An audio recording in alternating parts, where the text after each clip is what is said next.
بسم الله الرحمن الرحيم الحمد لله رب العالمين والصلاة والسلام على سيد الأنبياء والمرسلين نبينا محمد وعلى آله وصحبه أجمعين أما بعد. So last time we had started talking about the difference of opinion. Is there an echo? Right? Okay.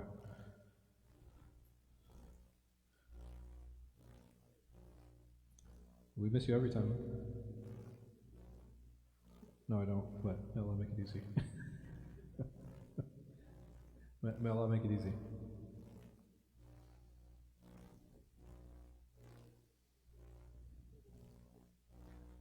Oh, is that what it is? Oh, okay. خلاص. Stop that.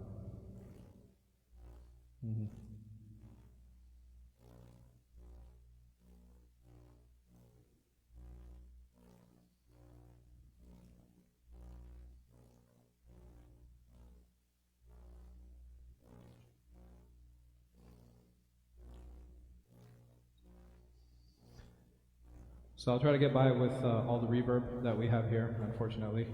I've sent the message. Hopefully we can get the other mic, or the secondary mic, inshallah, to adjust this. But over here, basically we're going to talk about the difference of opinion over a narrator. And we said that there are three general ways to reconcile this. The first important step, there are three steps that are very important for us to reconcile it. So if I have a difference of opinion among scholars on a particular narrator, what are the three major steps that we talk about and that we're going to put forward? What do you guys remember? So over here, if I have a difference of opinion, we have a narrator, there's a difference of opinion. What is the first step I'm supposed to take? At first, I have to determine what? Is the difference of opinion, is it valid, right? Is there actually a difference of opinion or something that I'm perceiving? This is the first question, right? Is there an actual difference of opinion?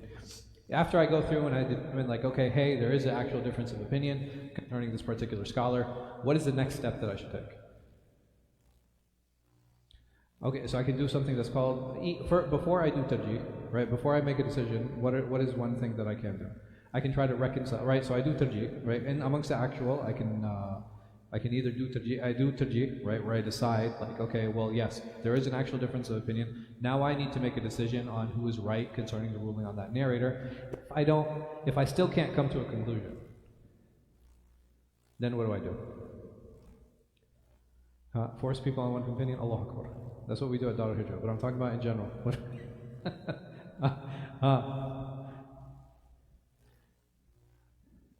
What do we call that? I leave it off, and this is something that we call tawaqquf, right? Where I spend the, meaning that I don't have enough information on this narrator, therefore I can't make a ruling, and so I will suspend the ruling on this narrator. And many times, suspension on a ruling for a narrator also leads to suspension on a ruling of the narration itself. So this we had completed, right? I think we had talked about the first part, and then we were getting into the second part, like the reconciliation. If we have a difference of opinion, and it's an actual difference of opinion, is there a way to actually reconcile that perception or not? And lastly, is it irreconcilable? And this is something we're going to talk about as well. Is it possible that an individual scholar's leaning, right, and we had talked about, like, because scholars are human beings, you have some scholars that lean more toward harshness, and you have those who lean more toward, right, lenience, right? So you always have this group of people, you always have these types of people and these types of natures, and these types of natures will always differ. And that has an effect on how an individual views other narrators and how he deals with other people. So checking the description, we had gone through these, I think there are 9, right? So very quickly, is he from the list of accepted scholars? Are there people who spoke about narrators and what they said about those narrators was rejected? Yes, there were, right? And it's something that's very natural. It's something that happens very normally, that you have a group of people who will speak about it, and they're not from that science. Like, so for example, do we have today people who speak about biology who are not biologists? Right, we do. It's very normal. It's not strange to have somebody outside of the science speaking on it. Will that person be considered an authority? No, usually not. The chain. So when we talk about the chain here, what do we...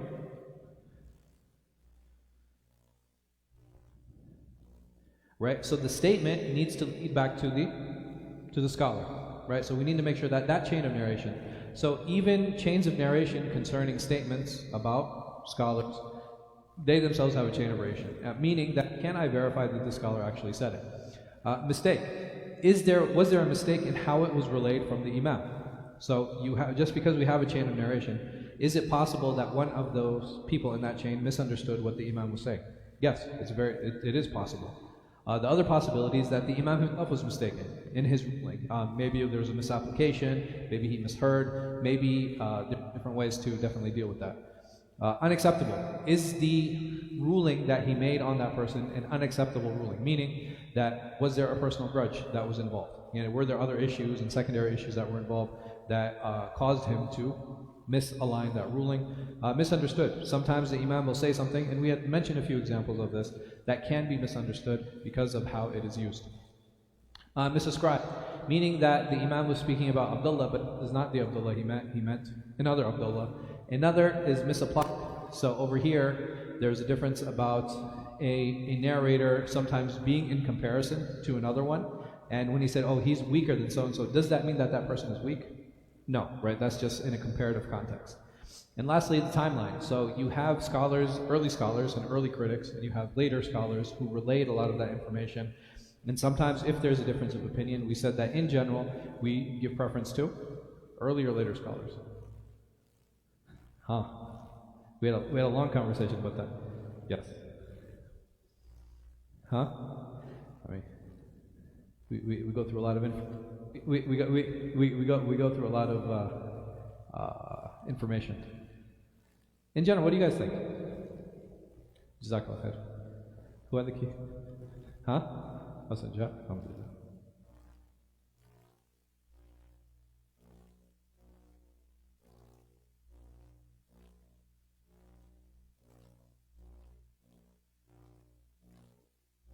I also don't have government approved fatwas. Alhamdulillah. Allahu Akbar. Yeah, without the echo, it's so much better.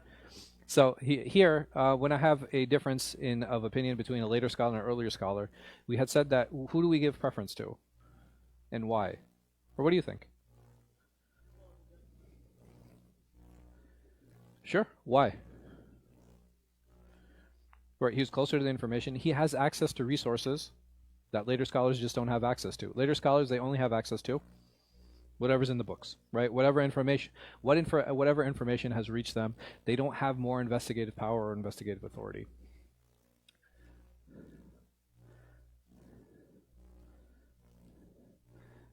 I don't know. So we had said these are some examples of imams whose statements would be rejected. We had talked about the chains of narrations, the mistake and mistaken.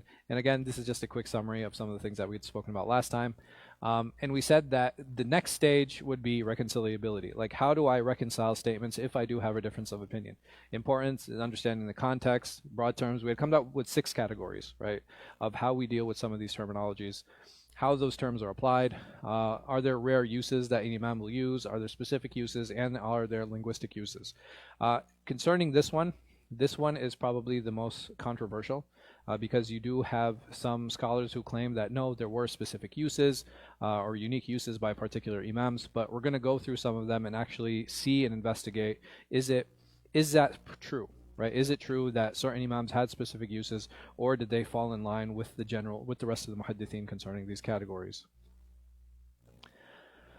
The first thing to also understand before we go into this is that in the past, when the scholars categorized narrators, what were the 3 general categories that they were looking at? Accepted, unaccepted, or it's not suspended.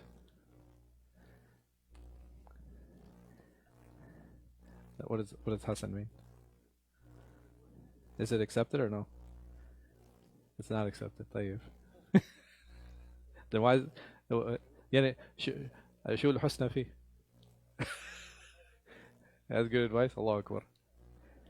So you guys got 2 categories. There's a third one: accepted, not accepted, and no. That would be unaccepted, right? If you talk about suspending a ruling, no. It's either accepted, unaccepted, or accepted with conditions. Ahsant.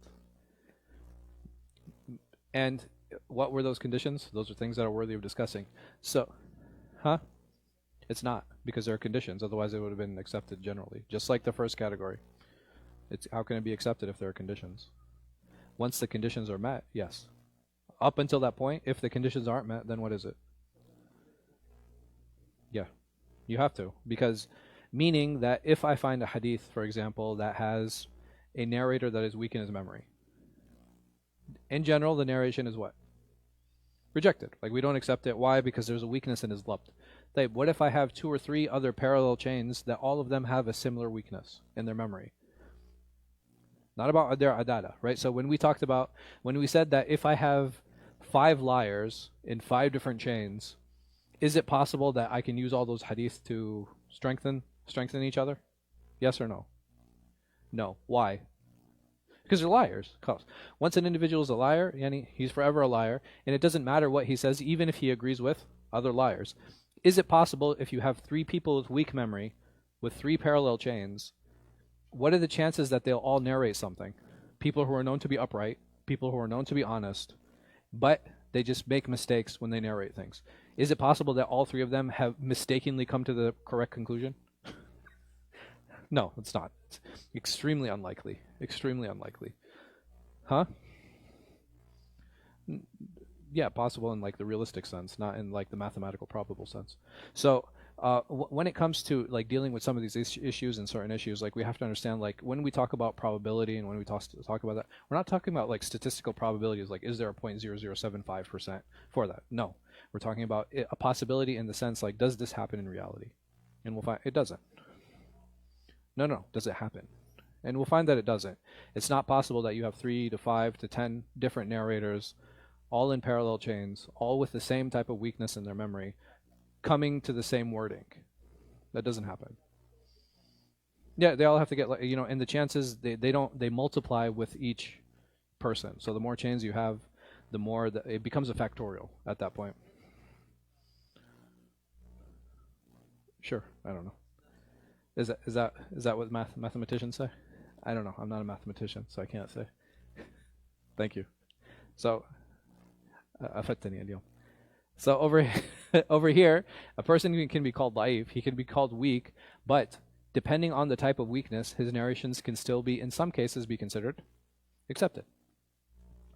Context. So over here, we have a number of different examples, and I think these contextual examples will help us, give us an idea on what it means to rule on an individual. So for example, we had talked about this before, like Ma'mar ibn Rashid, he was considered to be weak in one place, but not in another. Why? I'm sorry? Okay, yeah, he might have studied in one place, right? Or that's a little bit different. But over here, like when he studied here, all his teachers were what? Right, he had really good teachers in this one place. So every time he narrates information from that place, right, it's accepted. Then he moves somewhere else, and his teachers are not as strong, right? His teachers are weak. Is it possible now that he's in this place, all of his teachers are weak, so his narrations in turn will also be weak? The second one, one ruled on for being weak due to him narrating on a particular group of people. So we have Ismail ibn Ayyash and Faraj ibn Falala. So a particular group of people, meaning that if he narrates on people from Kufa versus people from Basra. And why is that? Because very similar circumstances. Over the first one, it was about place. The second one is about particular people. The third one ruled on for being weak due to a particular group of people narrating on him. So the first one was the problem with his teachers. The second one is a problem where? With his students. So is it possible that you have a firmly grounded teacher that has weak students? Right? It happens. It happens. Like in the example we have here, Zuhair ibn Muhammad al-Tamimi. One ruled on for being weak due to him narrating on unknown narrators with the possibility of nikara from being from them, not him. So how does this look? This basically looks like every time this person is in a chain of narration that is complete. Right? So we have 5 chains, for example, they are complete. In those ahadith, when we compare them to other ahadith in the hadith encyclopedia, they match in meaning. They match in meaning. And when we look at these chains, all of the chains, the narrators are sound. So what can we initially assume? I have confidence that this narrator is what? Sound. And then I find that when he's narrating on people who are unknown, that though every single one of those narrations is problematic. Is it possible that the problem is with him? Maybe, right? There's a possibility that exists there. But the problem is like, okay, well, I have these narrations. Every time he narrates on people who are unknown, they're always weak. But every time he narrates on people who are known, they're strong. So this gives me an indication, and it tells me, okay, well, every time he narrates on unknown narrators, what should I do with his hadith? Right? I should ignore them or I should reject them. But if he has a hadith where he has connected chains, and I know everyone in those chains, then those hadiths should be accepted. The next example. One ruled on for being weak or accepted if he narrates from particular narrators. So over here you have Sufyan ibn Hussein and Ja'far ibn Burqan. Whenever they narrated on Zuhri, their narrations would be accepted. Meaning that when they studied with a particular sheikh, then their narrations would be accepted. And if they narrated on anyone else, what would happen? We would reject their narrations, right? We would reject their narrations. And why does this happen? Is because sometimes you have students who study with particular mashayikh for a very long time. They've spent most of the dirasa, they spent most of their studies studying on a particular sheikh, and the information that they got from them becomes what? Right, not just crystal clear, but that's the information that they absorbed best. Why? Because they kept repeating, they kept studying with that same sheikh. And we had talked about this before. When it came to particular narrations, a person can a person narrate unlimited ahadith? Unlimited ahadith. Yeah. Or does he have a limited number of narrations that he can narrate? Whether they be 100, whether they be 1,000, whether they be 1,000,000. Is it possible that he has like just an infinite number? No, right? Right? There's no infinite number of a hadith. Anytime you have people that are involved, there is going to be a finite number. And we had talked about this before, is that sometimes the scholars would be like, هذا ما يشبه hadith Abu Hurairah. Right? This doesn't sound like Abu Hurairah's hadith. Why were they able to say that with confidence? Ahsant. Right? Well, that's part of it, right? You understanding how Abu Hurairah narrates, that's something that's really important. What's another important aspect of it? Is it possible that, for example, if you have a hadith ibn Umar, or you have a hadith Abu Hurairah, or you have a hadith Umar, or you have a hadith Abdullah ibn Amr ibn As, right? You have all of these different companions who have all of these different hadith. Is it possible that they narrated in particular subjects? Yes? And if I find that, okay, well, all of the hadith, for example, of Abdullah ibn Amr ibn As, a lot of them have to do with like inheritance, for example. And all of a sudden, I have a hadith where he's narrating on how to make wudu. Right? So all of the hadith I know, all of them are about inheritance from him. But now I have these hadith that somebody's narrating to me about wudu. Immediately, what's going to happen? Or what am I going to think? It's a red flag. I'll be like, you know what I'm going to say? This doesn't what? Right? It doesn't match. This doesn't sound like Abdullah ibn Amr ibn al-As's hadith. Meaning that these aren't hadith that the type of hadith that I'm familiar with him narrating. And how did they know this? What types of books will tell us this? What types of hadith books? Oh, he had one. What is it called? It's a type of a hadith book. Masanid. Ahsant. So when you have books that are called musnad, right? What is musnad? These are books that were organized how? By tahara and by... So they're organized by subject? By individuals. Ahsant. So if I go to books that are musnad, these are books of hadith that are organized by the companions. Right? Or you have a hadith al-mashayikh, like where it's organized by their shuyukh, like, you know, for example, Imam al-Tabarani, he had done this.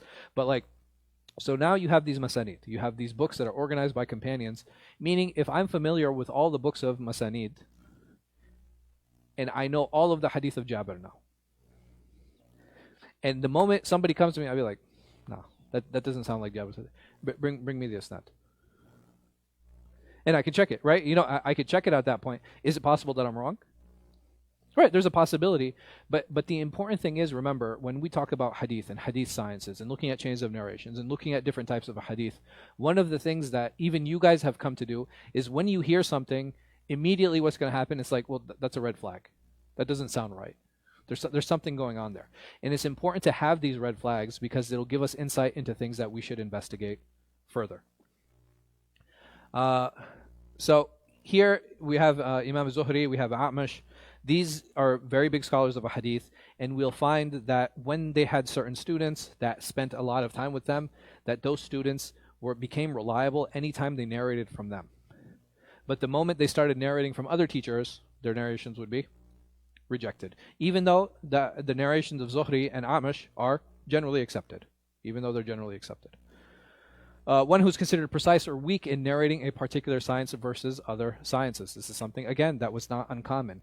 You have scholars who were very famous in qira'at. What are qira'at? Right, the different styles or the different methods to narrate or to recite the Quran. So what would happen is that you would have narrators who would specialize in that, and then whenever they narrated a hadith, the scholars would be like, no, they'd reject their narration. Huh? He can, but his narrations would be because they specialize in qira'at and they didn't specialize in a hadith. Yeah, and that's reason enough. Just because somebody is good or has specialized in a particular science doesn't mean that they're good in all sciences. No, right? If I'm spending my entire time just looking at the asanid al-qira'at, right? So every qira'ah has multiple asanid, has multiple chains of narration.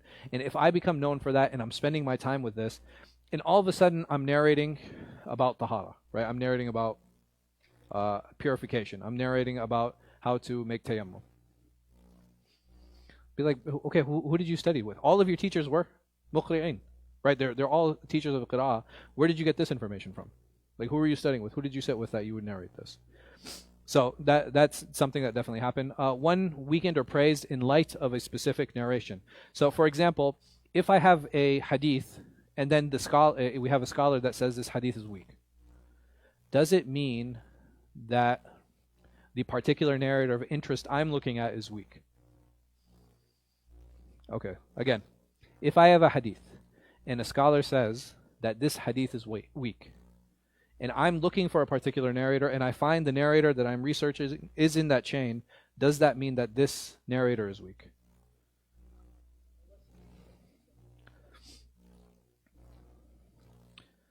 Why?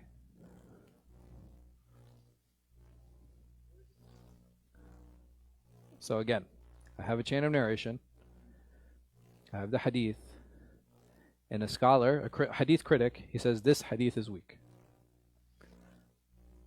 And I'm like, well, the narrator I was researching is in this chain. Does that make the narrator weak? Not the narration. Narration we already said is weak. Does that make the narrator weak? Why?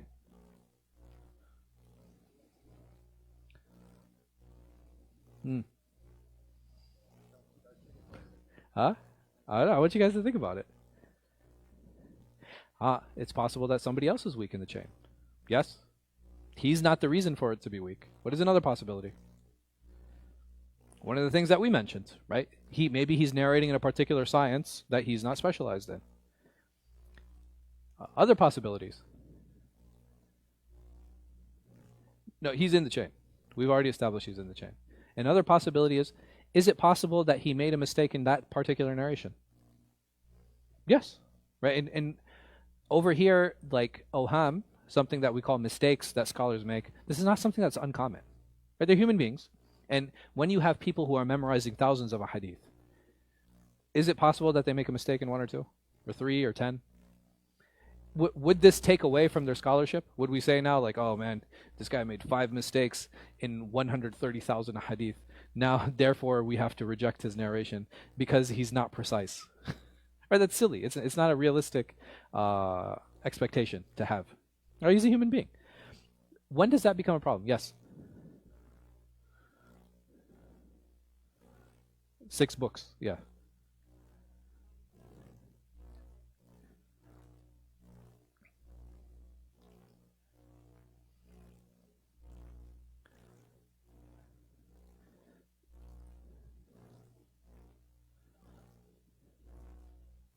Sure. But and no, I'm saying, and we talked about this before. But the question is, why do we study hadith? And who studies a hadith and why?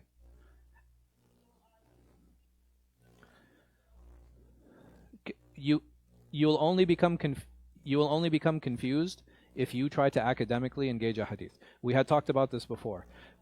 If you try to academically engage a hadith, meaning that if I'm trying to take out rulings from a hadith, and it's the same thing with Quran. Am I, as a layperson, allowed to open the Quran and start making rulings? If Allah subhanahu wa ta'ala says, "Qul huwallahu ahad," I'd be like, yeah, eating chicken is haram. Well, how did you come that? Well, because Allah is one, and there are multiple chickens in the world today, and like chickens aren't, and Allah subhanahu wa ta'ala says to eat from the tayyibat, and sometimes chickens eat dirty things, therefore chicken is haram. Can I do that?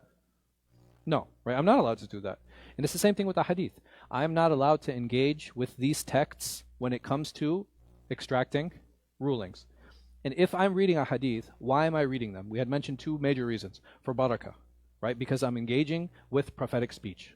I'm engaging with what the Prophet ﷺ said, and there is always going to be barakah and blessing in what he ﷺ said. What is another reason I should read a hadith? What can I take 100% from a hadith as it comes? We said rulings, yes or no? No, rulings are out. If I want to get rulings, what do I read? Well, I mean, inshallah. But I'm saying, what should I read? If I want rulings, how to do this, this is okay, this is not okay, I shouldn't eat this type of transaction is wrong, what am I going to read? Fiqh, right? I'm going to go to the fiqh books. But when it comes to hadith, what can I take 100% without any doubt? Huh? No. Dua is fine too, sure. Dua, adhkar, huh? That's barakah, there's no doubt.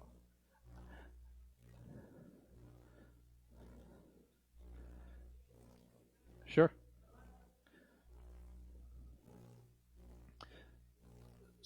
So the thing is, there's a scholarly tradition in how to engage with texts, and that's something that's really important for us to keep in mind. So when it comes to fatwa from the companions, when it comes to their sayings, how did they understand it and how did they implement it? Looking at their reactions is something that's very important to our fiqhi tradition. But at the end of the day, if I'm taking one hadith, is this hadith alone? Like when the Prophet ﷺ said something, did he just say that thing and nothing was happening around him? No, it was in context. Right? There were people who were in front of him. There were actions that were happening around him. Is it possible that someone asked him something and he responded, and then we don't even have the question? Right? It's very possible. So who gives us the context? That's where the fiqh book comes in. Right, because these are the things that will give us context. Because not only did they have they had access to some of the statements of the companions, they had access to some of the tabi'een, right, students of the companions. They had a living sunnah for some of them, like Imam Malik. What was a big thing for him? Amal Ahl Medina, right? So he would actually look around and he'd be like, okay, well, how did the people of Medina, how did they act on this? And that was something that was important for him, because it's like, okay, there's this idea of a living Islam. There's this idea of like an inherited Islam. So for all of us, when we learned about the 5 pillars, did we go back to the Quran and be like, what's the proof for the 5 pillars of Islam?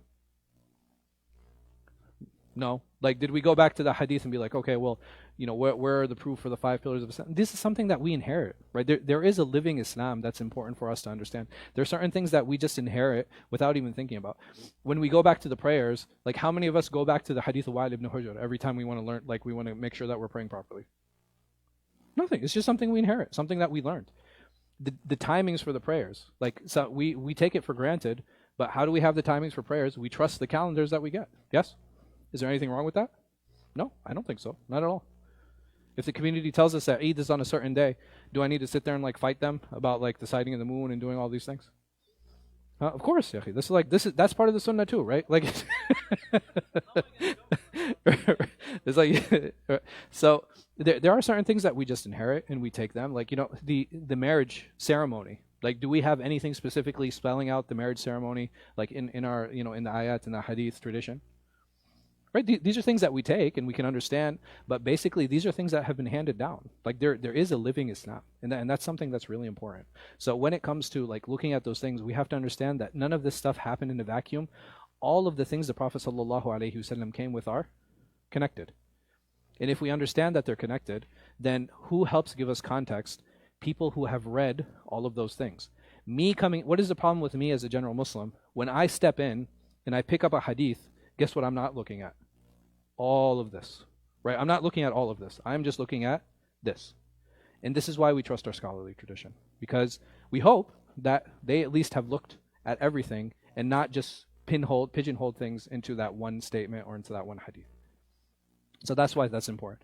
Like the second thing we look at, like, dua and dhikr, jazakallah khair. That's something that's really important too. Akhlaqiyat, right? Khuluq.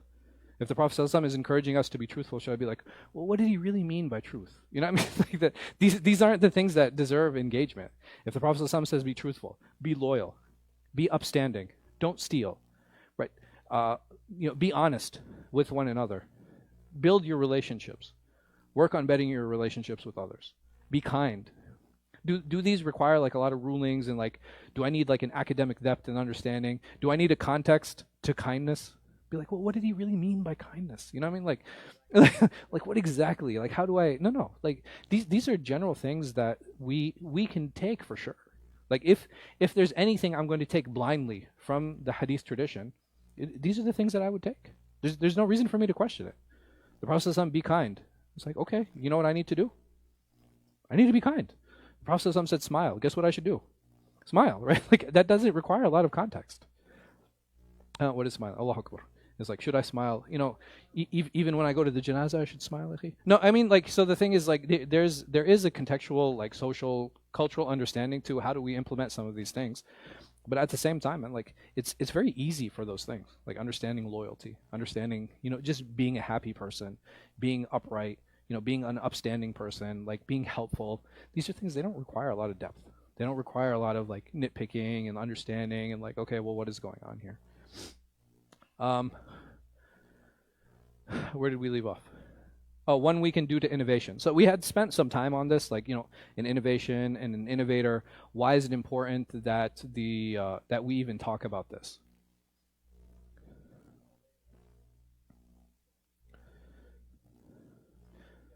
Sure. So this is one of the reasons that the scholars would actually take their narrations. If you have a person who believes something, right, like it's an innovatory belief, whether he be Qadari or whether he be Khariji or whatever the case might be. So these individuals, sometimes they would actually narrate a hadith that went against what they believed. Right, so for us, it shows us that he was more concerned in preserving what the Prophet ﷺ said, and he loved that more than what? His own belief. And that is a sign of this person's truth. Because when it comes to dealing with the prophetic narrations, we're only concerned about two things. What are those two things? Right? That it's not a lie, and what? It's not a mistake. It's not a mistake. It's not something that was mistakenly conveyed to us. And there are a number of steps, and from those steps in preserving that is what? Is this. This entire system that the scholars have come up with in how to grade narrators. No, that's exactly what it is, right? It's just, right? When you filter something, what do you get in the end? You get a pure product, and this is what the scholars of Hadith tried to do. But this is what they tried to do. This is what they worked toward, so that we could get the pure prophetic statements that have reached us.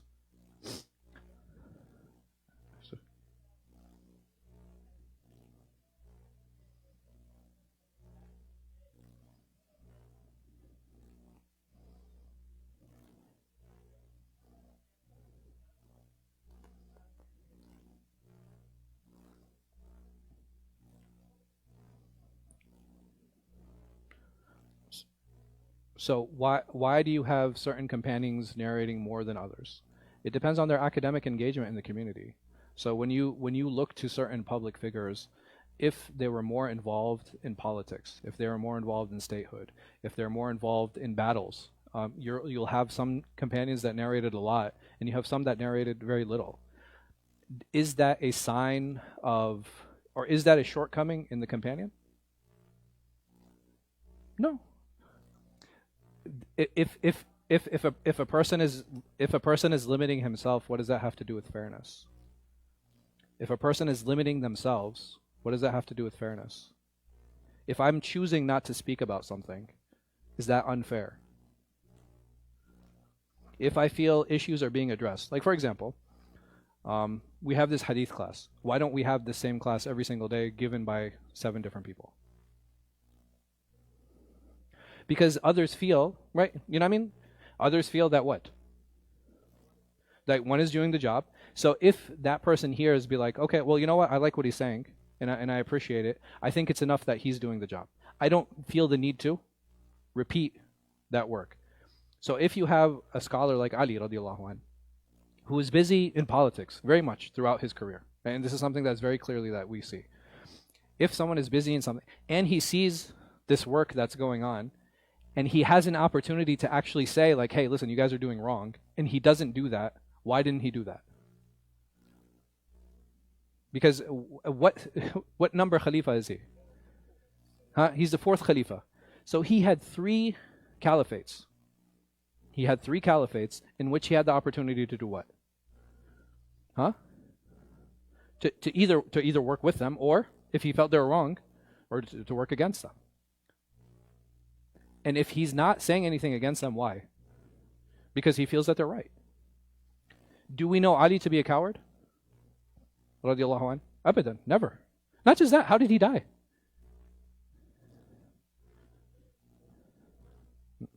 He was assassinated.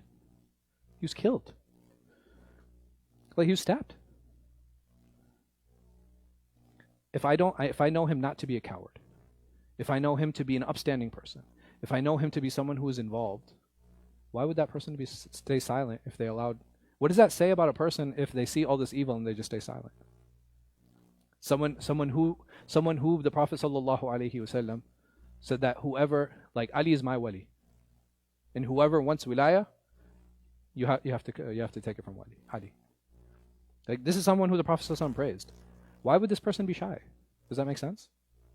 What is he going to be shy of? Either he's going to be a shy or a coward. And from what we know about him, we neither know him to be shy, nor do we know him to be a coward. Radiallahu anh. So, in terms of, okay, well, how come he didn't narrate this, or how come... It was a choice. These are personal choices that the companions had, and we had talked about this during Tadween. Like, when the Sunnah was actually being written and recorded, you had some companions who were like, I didn't feel the need to share. So-and-so had already spoken about it. So-and-so is narrating the Hadith. I don't feel the need to add to it. And they allowed all of this narration to happen. So these are important points to, to keep in mind when we talk about some of these things. So over here, when it came to the innovation, this is something that's important. Again, it was warning from the innovation, or warning about an innovator was more a warning of the innovation and not the individual himself. So the one who charges to narrate, we had spoken about this before. If someone comes and he says, hey, you have some hadith that I want to hear from you, he'd be like, sure, give me some money and I'll narrate them to you. Is that a problem? No. It is a problem. Okay. Why is it a problem? Do you need to hear those hadith from me? I'm just curious. No, this is something I want to explore and think about. It doesn't. And there are some scholars who are known to live in Mecca, and Mecca at that time was dry. It was desolate. It was mountainous region, and the only time people would come is when? For Hajj. So when people are there for Hajj, and you have knowledge, and someone might be like, oh, why didn't he move? Well, why don't a lot of us move? We just become comfortable in certain areas because we live in those places. So he's not moving. People come, and they're like, people start asking him for a hadith, and he's like, man, this is the only thing I have that has what? Value. For you, sure. But for someone else, like here, let's use modern examples. I had gone down to Richmond, and this brother had said to me, he's like, yeah, I don't believe in giving khatibs money to give khutbah. And I was like, okay. He's like, so, are you going to come give khutbah? I was like, no. So he said, why? I was like, because you don't pay your khatibs. And he was like kind of shocked. He was like, shouldn't you do it fi sabilillah? I was like, that's my decision, not yours. Like what I do for Allah's sake. I said, and even if I did it for free, does that mean that I will do it for Allah's sake? Does that guarantee it? No, not at all. So if I'm taking money, and I said, not just that. And he was like, well, what about the khutbah? I was like, can you give the khutbah? He was like, no. I was like, so you want me to give a service that you can't offer, but you don't want to pay me for the service? Okay, selling the Quran. Like, who's going to pay for the ink? Who's going to pay for the paper? Who's going to pay for the binding? Like, we don't all live in a kingdom, brother. I can't just have the king pay for stuff. Who's also getting money from what? The king's getting money from somewhere too. Huh? From the ground? I mean, he's getting it from the ground. We don't all have oil fields, right, in our backyard. So, I mean, these are real questions and real issues. If there are religious services that are being offered, why has it become a problem when people take money for those religious services? And I have a personal issue with a lot of those understandings. But one of them is, number one, all of the hadith that talk about the person who takes money for Quran, how it's not permissible, all those hadith are weak. Every single one of them. Yeah, why not? Are you providing a service? Are you doing it for Allah? Yeah, I mean, you see, now all of a sudden you're stealing them. I don't know why it came to that point, but is stealing the Quran permissible? But I mean, so the thing is, like, if there are certain services that are being offered, even when we say, the thing is, like, when it comes to, like, you know, should we sell Qurans, they just change the terminology. They say we're gifting the Quran, but we're gifting with, right? Like, we're gifting and it's a conditional gift. Like, we're giving you a gift, but you have to compensate us for the gift. That's all. And all of this is just because we have a it's like an adab that we have, right? It's a manner that we have because nobody wants to treat the Quran as merchandise. But when it comes to these religious services, man, and like even in the issue I was talking about the khutbah, I was like, okay, what's the worst that's going to happen? You have nobody who's able to give khutbah. What can you do? You can still pray dhuhr. I was like, la yukallifu Allahu nafsan illa wusaha, right? If you don't have anybody that can give khutbah, then what do? Pray dhuhr. And are you sinning? No. Why? If I don't have someone who has the ability to do it, what do? You pray dhuhr. So, like, you know, the guy was just like, he was kind of frustrated. Yeah, and I was like, you have a restaurant, right? He was like, yeah. I was like, okay, why don't you just give your food, fi sabilillah? I was like, why do you charge? Services are not valued until they're charged for. And as far as fi sabilillah is concerned, that's between me and Allah subhanahu wa ta'ala. Can I charge $1,000 for a khutbah? Yes, I can. Can I take that $1,000 and put it right back into the masjid? Yes, I can. But that's a decision for me to make, not a decision for them. And not just that, in general, in life, anytime something is free, what kind of quality is it? Like, if you get like AWS like backpacks, what happens? For free.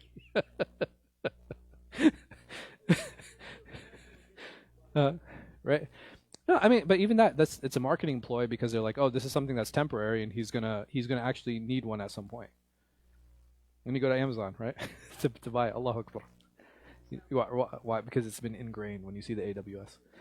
But you know, again, and I think this is something that we had mentioned last time. There are different ways to measure things. Like, and if we talked about this chair, how high is the chair? I'm going to use inches. The depth, I'm going to use inches. How heavy it is, I'm going to use weight. I'm going to use pounds. Like, how do I determine the value of this chair? With a dollar sign. And it's the same thing with any service. If I want to determine the value of a service, like, you know, how are salaries calculated, how are all these things? Because they're based on the value that this person is bringing to the company or the institution or to the business. So, do I see a problem with this? No. Is it preferred? Like, does it feel kind of icky? Maybe. But is it wrong? No.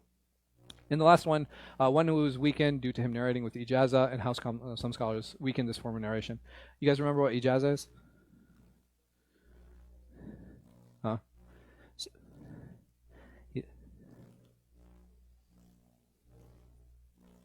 That's in Quran. So ijazah can basically be, yeah. He's like, hey Shaykh, you know, can I read these hadith for me? He's like, bro, I'm busy. I'll give you ijazah to narrate my book. Yeah. So for example, you have scholars who have books or collections of a hadith. I actually have, like, I have a bunch of ijazat, but I went to Shaykh Yahya al-Hindi and I was like, hey Shaykh, can I get ijazah in your stuff? And guess what happened? He's like, yeah, sure. Like he signed the thing. He had like a stamp in his pocket. He stamped it. And he's like, here you go. And that was it. There's no testing, nothing. I had the but that's in Quran. In Quran is different. I went to another majlis. And we were getting ijazah from another sheikh in 9 books of a hadith. And what we did is like we read like first we started off reading like 5 hadith from every book. He's like, man, this is taking too long. Just read 1 hadith from every book. And he was like, and that was it. We were done. Like I received ijazah in 9 books of hadith. And this isn't to diminish the it's important to understand what is the value of an ijazah. What is the value of an ijazah?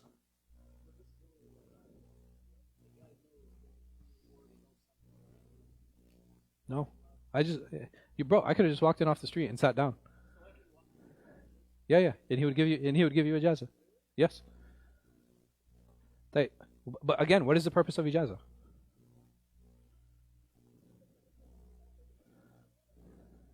That's what you think. But what is ijazah? What is the purpose? That's not the purpose, hada fikra. No. Allahu Akbar. The community feels better when you have ijazah. No. You know the value? The value is having a chain going back to the Prophet sallallahu alaihi wasallam. It is purely for barakah. That's it. Doesn't prove anything. I just told you how I got my ijazahs. Did it prove anything about me? And I'm still teaching. Look at this one. So I'm saying like these ijazahs, they don't have any academic value, but they have a value in the sense that I now can say that I am connected to the Prophet sallallahu alaihi wasallam, right? Yeah. Like I'm connected to the Prophet sallallahu alaihi wasallam, and not just that. All these books that I'm receiving ijazah for, whether it be Bukhari or Muwatta or whatever the case might be, does it prove that those books exist because of my ijazah? No, those books are already written, right? They're written, they're published, like they're preserved. It is only and purely, and this is something that should not be misunderstood. It is for barakah, huh? And autograph's a little bit different, but like because your autograph is only going to go to the person who's the picture of, right? Yeah, I mean, I guess I don't know, but again, yes.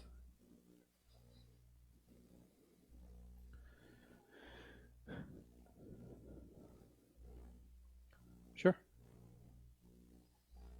Yeah, for sure. Like the fact that a person is making effort to go get the ijazah, it tells something about the person that they took interest in doing that. Like how many people have ijazahs? No, I mean thousands, but like thousands amongst how many? 1 billion. Yeah, I mean like you have like 1 billion Muslims in the world, and if you have like 100,000 ijazahs, it's like not even representative of like 1% of the Muslim population. So the fact that people seek ijazah, I mean, there is a barakah point to it. I think also continuing a sunnah of the ummah, right? So this is something that is unique to the Islamic ummah. This is something that is unique to us as Muslims, and this is a tradition that we're carrying on. So that is where the importance of this ijazah comes in. We'll stop here inshallah, and then we'll come back for the tazkiyah class. Wallahu a'lam wa sallallahu ala khayri khalqin nabiyina Muhammad wa alihi wa sallam. Or do you have any questions before we end? Yeah. So that was for Quran. No. So here, the one that has an academic value, and academic not in the sense that you prove the Quran exists, but in the sense that this person has read the Quran from cover to cover to a sheikh, and that sheikh has tested him to make sure that his precision and his recitation is correct. That has value.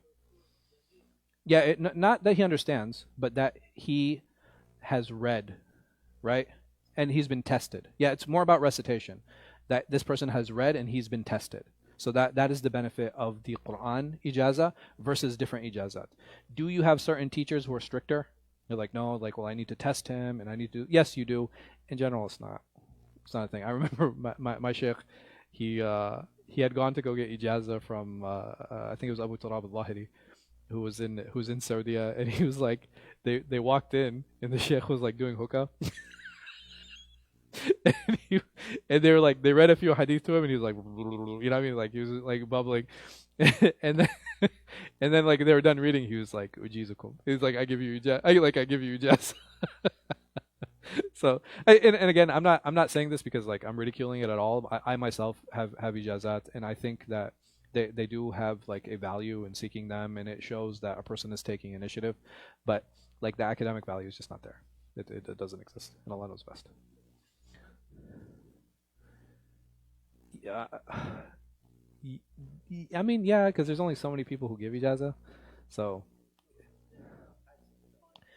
there are defined ones. Like I have ijaza from Ibn Aqil, and he has like there are 14 people between him and the Prophet ﷺ, so he has like one of the shortest ijazat.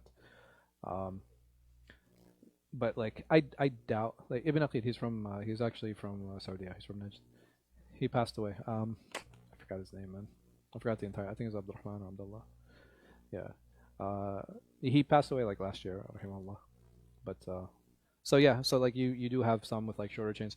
I have a doubt that like two of the narrators, like two of the ijazat actually met, because like to for someone to have that short a chain, it means that like one person narrated it toward the end of their life, and the person receiving it was like at the beginning of their studies. You know what I mean? And like that had to happen. Can it happen? Yeah, I think like that's the realistic thing, because like when I took ijazah from the sheikh, he was like in his 80s, like, and he used to come to Mecca like the Ayam al-Bid, like so the 3 white days of every month. He had like a special pillar that he would sit at in the haram, and like there would be like 10, 15 students like who knew he would be coming, and they would go and they would like read to him, and then he would give his ijazah, rahimahullah. But anyway.